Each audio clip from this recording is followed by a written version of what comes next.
qu'il faut d'abord savoir, c'est que la guerre, ou le principe d'une guerre, ou cette idée d'une guerre qui est avancée dans certains cercles stratégiques en Chine comme aux États-Unis, est une question de perception.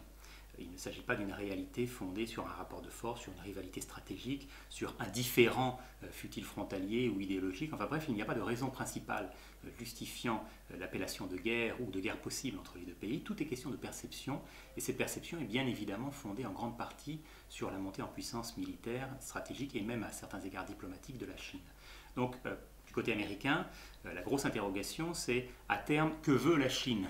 Et on s'interroge forcément en posant cette question sur le fait de savoir si la Chine veut ou non une confrontation à grande échelle, que ce soit bien sûr avec ses voisins, parmi lesquels un grand nombre sont des alliés stratégiques des États-Unis, et donc supposerait un engagement militaire des États-Unis, ou de manière encore plus frontale avec les États-Unis même, sachant que Washington a des intérêts importants dans la région et puis bien évidemment défend l'accès à un certain nombre de sites là aussi dans la région. Donc côté américain, c'est de cette manière que l'on pose cette question. Si on s'interroge sur qui parmi ces cercles stratégiques américains veut effectivement mettre en avant cette perception négative de la Chine, eh bien on constate, et c'est tout à fait intéressant, que c'est une perception que l'on va retrouver de manière très large dans le spectre politique américain. On a tendance à considérer que les milieux conservateurs sont plutôt hostiles à la montée en puissance de Pékin. Ce n'est pas forcément le cas. Les lignes de divergence entre démocrates et républicains, ou entre progressistes et conservateurs, se retrouvent sur d'autres niveaux, mais ces deux ensembles, ces deux groupes et l'ensemble de la classe politique américaine se retrouvent finalement de manière quasi unanime pour considérer que, potentiellement du moins, la Chine est effectivement une menace pour les États-Unis. Donc il est intéressant de voir que côté américain, c'est un petit peu, je dirais, tout le monde qui au moins pense la guerre avec la Chine, à défaut bien évidemment de la vouloir. Côté chinois, il est bien évidemment beaucoup plus difficile d'établir des distinctions entre les différentes tendances au sein du Parti communiste. Cela étant, il y a là aussi des divergences très fortes qui existent entre des réformateurs, des progressistes, des néo-maoïstes et ainsi de suite. Et on va retrouver là de manière beaucoup plus nette du côté des groupes néo-conservateurs ou conservateurs à la chinoise, qui sont souvent très empreints d'un discours nationaliste et qui effectivement vont essayer de mettre en avant la possibilité d'une rivalité plus tendue avec les États-Unis, non pas en tant qu'autre puissance, mais sur les intérêts chinois dans la région. Et on va mettre en avant les partenariats stratégiques américains avec Taïwan, avec la Corée du Sud, avec le Japon, qui potentiellement peuvent poser un certain nombre de problèmes à la Chine. Donc on va évoquer l'idée d'une confrontation à grande échelle, qui ne se traduit pas là encore par un désir de guerre, par une volonté de guerre, mais par une volonté de mettre en avant des capacités militaires considérables que l'on retrouve bien évidemment année après année dans cette augmentation capacitaire qui est celle de la Chine aujourd'hui. Alors je crois qu'il convient ici de distinguer deux éléments qui sont tout à fait importants. La question de l'interdépendance, ce qu'elle est, ce qu'elle fut et ce qu'elle peut potentiellement représenter à l'avenir, et puis la confrontation qui est d'une certaine manière un petit peu autre chose, puisqu'on rejoint là le champ de la perception entre réalité et fantasme autour de la confrontation sur le terrain économique. Il y a souvent un véritable fossé. Au niveau de l'interdépendance, ça fait longtemps qu'on parle de l'interdépendance économique entre la Chine et les États-Unis. Je dirais que dès la disparition de l'Union soviétique et dès la montée en puissance en parallèle économique de la Chine, on a commencé à parler d'une interdépendance entre ces deux mondes qui n'a fait effectivement que croître depuis. Et au cours des dernières années, on a mis en avant ce fameux concept de G2 qui d'une certaine manière, plafonnerait un petit peu l'avenir des relations économiques et financières internationales et serait sous l'égide croisée ou partagée des États-Unis et de la Chine. Donc l'interdépendance se retrouve à ce niveau-là. Elle est bien sûr confortée par ailleurs par le déficit budgétaire qui est celui des États-Unis, par le besoin des consommateurs américains qui est exprimé de manière très forte au côté chinois. Enfin bref, il y a tout un ensemble d'éléments, d'indicateurs qui confortent cette thèse de l'interdépendance. Cela étant, et c'est un point que j'avance dans ce livre, les choses ont évolué considérablement au cours des dernières années et sont amenées à évoluer de manière plus forte encore. La Chine se diversifie de plus en plus. Elle continue à vendre fortement aux États-Unis, elle continue à vivre grâce à la consommation américaine, mais elle cherche d'autres marchés, elle développe d'ailleurs de manière très forte d'autres marchés.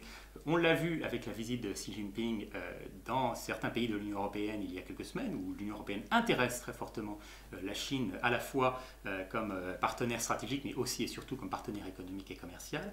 Et puis on le voit de manière encore plus nette dans les investissements très forts qui sont faits par la Chine dans les pays dits en développement ou dans les économies émergentes.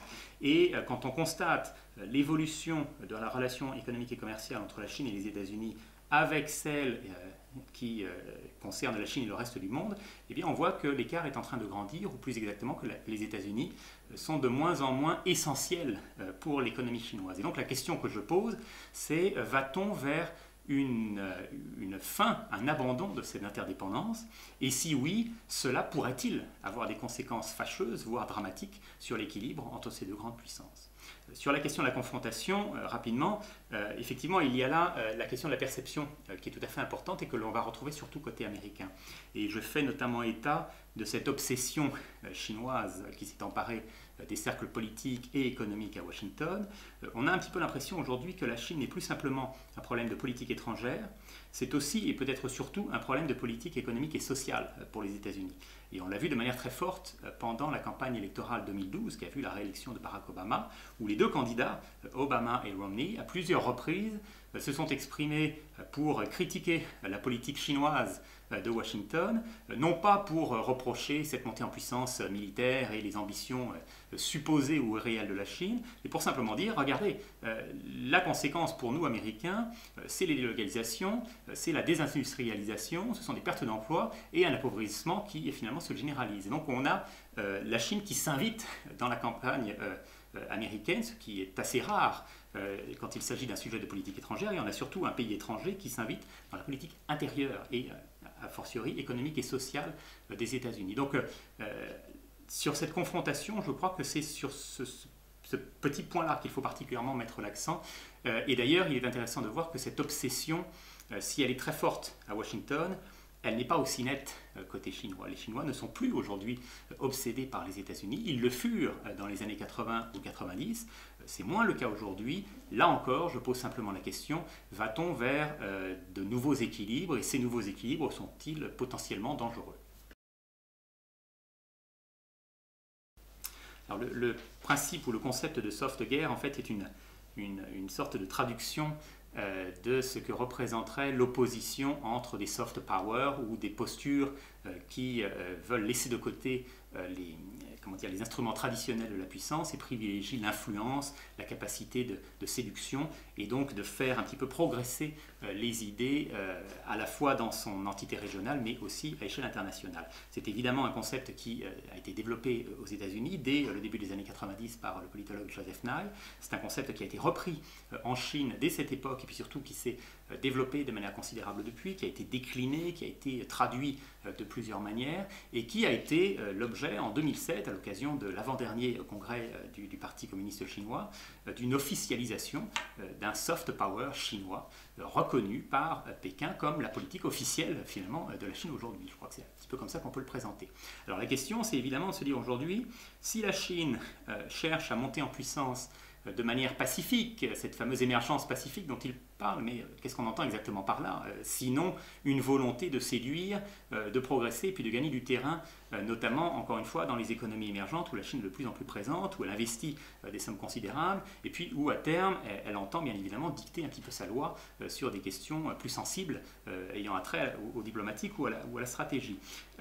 Quelles peuvent être les conséquences à la fois dans ces régions et quelles peuvent être surtout les perceptions et les réactions côté américain.